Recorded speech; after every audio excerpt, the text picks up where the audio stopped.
Bonjour à tous et aujourd'hui on se retrouve pour une nouvelle vidéo. Aujourd'hui je vais vous faire découvrir mon top 5 pour ce ballon d'or. Voilà, la liste est sortie il y a quelques jours, enfin en tout cas il y a quelques heures en tout cas pour moi au moment où je vous tourne cette vidéo. Mais juste avant que la vidéo commence, je compte sur toi pour t'abonner et liker cette vidéo, me dire en commentaire ton top 5 pour ce ballon d'or, essayer de justifier ton choix etc. Et on va directement commencer. Juste avant de débuter mon top 5, je tiens à préciser que ces 5 joueurs clairement dans la globalité ils peuvent tous remporter le ballon d'or, donc c'est vraiment du 50-50, ça peut être soit l'un, soit l'autre, etc. Donc voilà, ne me critiquez pas sur mes choix. Moi, après mes choix, je les justifierai. Donc après, vraiment, envoyez-moi votre top 5 en commentaire et je le regarderai, bien évidemment. On va commencer avec la 5e place qui sera décernée à CR7. Voilà, CR7, clairement.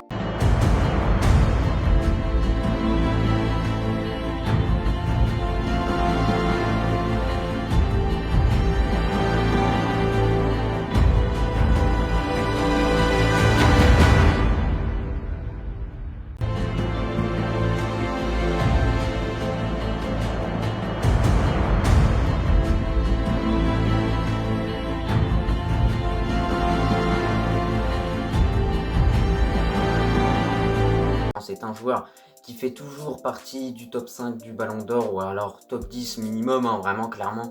C'est un très bon joueur encore une fois. Et pourquoi je l'ai mis par rapport à Erling Haaland? On aurait pu mettre Haaland. Tout simplement parce que CR7 il a mis des buts, qu'il a 36 ans le gars, il est toujours aussi fort. À l'Euro, il a toujours été très très fort avec cette équipe du Portugal.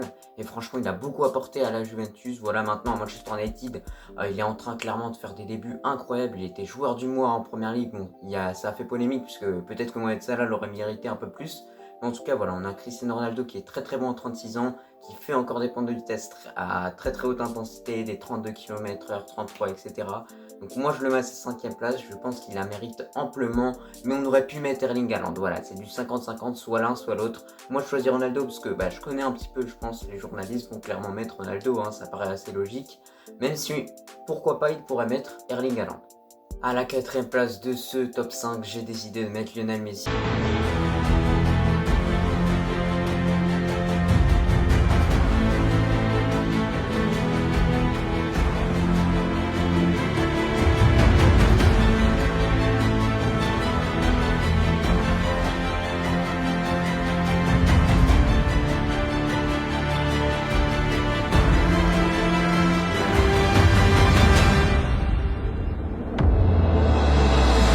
Alors là, je sais que je vais me faire tacler en commentaire, mais les gars, clairement, les 3 joueurs qui sont devant, on peut les mettre devant lui et on peut les mettre aussi derrière lui. Donc c'est vraiment compliqué à gérer tout ça. Lionel Messi qui a gagné une super coupe d'Espagne avec le FC Barcelone et une Copa América où il a été juste étincelant. Donc c'est compliqué de le mettre à cette place. Voilà, c'est un choix vraiment en contre-cœur, je vous le dis clairement. Il a été très très bon avec cette équipe du Barça.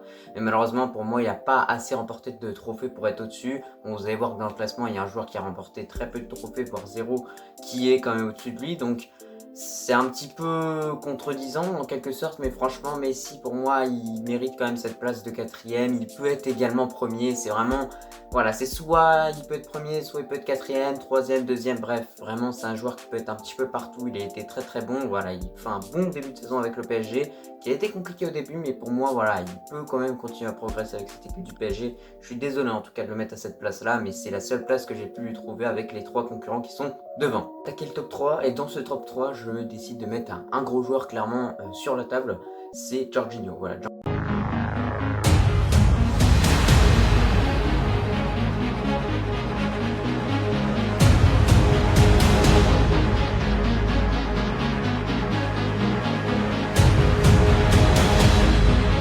Jorginho, c'est un joueur qu'on est obligé de mettre parce qu'il a remporté énormément de trophées individuels et de trophées collectifs. Donc voilà, c'est clairement juste pour ce motif-là que je le mets clairement. Voilà, l'Euro, il a été incroyable en Champions League avec Chelsea également. Donc il mérite clairement sa place. Il a remporté l'Euro, la Champions League, c'est 2 gros trophées majeurs. Donc clairement, il doit être au moins dans le top 3. Voilà, au moins dans le top 3. C'est un joueur qu'on peut élire en Ballon d'Or, mais c'est un joueur qui mérite clairement sa place dans ce top 3.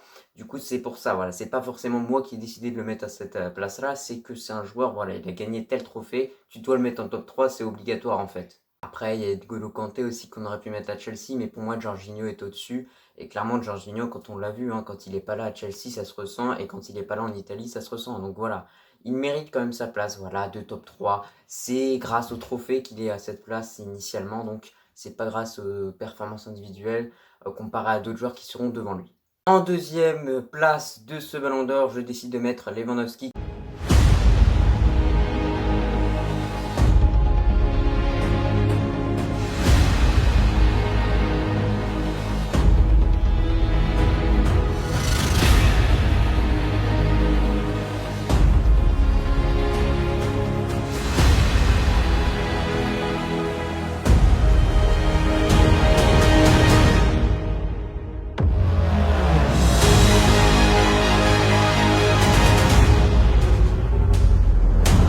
Qui aurait pu être très clairement premier, voilà, lui qui l'aurait mérité en 2020. Je pense que clairement les journalistes vont prendre ça en considération, le fait qu'il aurait dû remporter ce Ballon d'Or 2020, mais que finalement il a été annulé pour aucune raison valable. Clairement, ouais, il y a le Covid, je sais pas quoi, mais fait quand même un Ballon d'Or, fait quand même la cérémonie, etc. Voilà, c'est un excellent joueur, Lewandowski, qui est toujours présent de saison en saison, qui est incroyable, qui marque des buts incroyables, des buts du droit, du gauche, de la tête.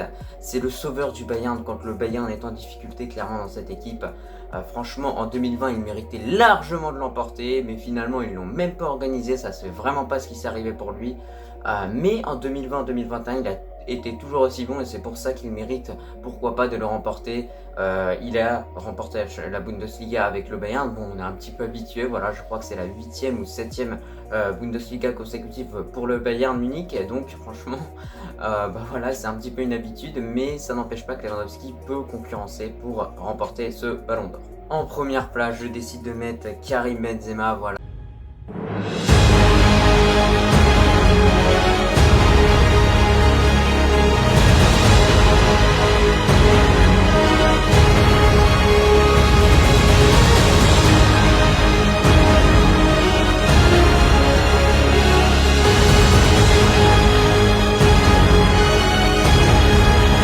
Le Français qui a été très bon en 2020-2021 et qui mérite, pourquoi pas, de remporter, pardon, excusez-moi, ce Ballon d'Or. Voilà, clairement, il a été bon sur l'aspect individuel.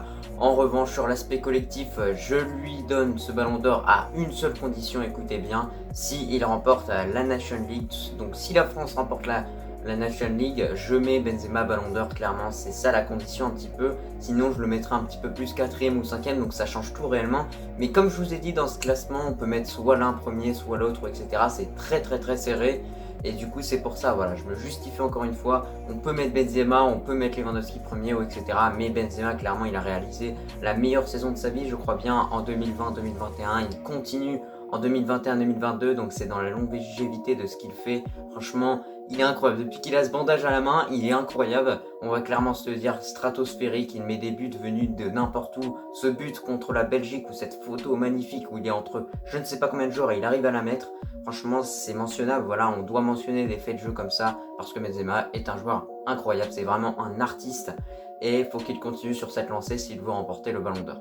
Il va falloir qu'il soit très bon aussi en finale de National League pour battre l'Espagne et pouvoir, pourquoi pas, remporter le Ballon d'Or. Mon top 5 touche à sa fin, voilà, je sais pas ce que tu en penses, dis-moi ton top 5 en commentaire également, mais moi je trouve que le mien est très cohérent.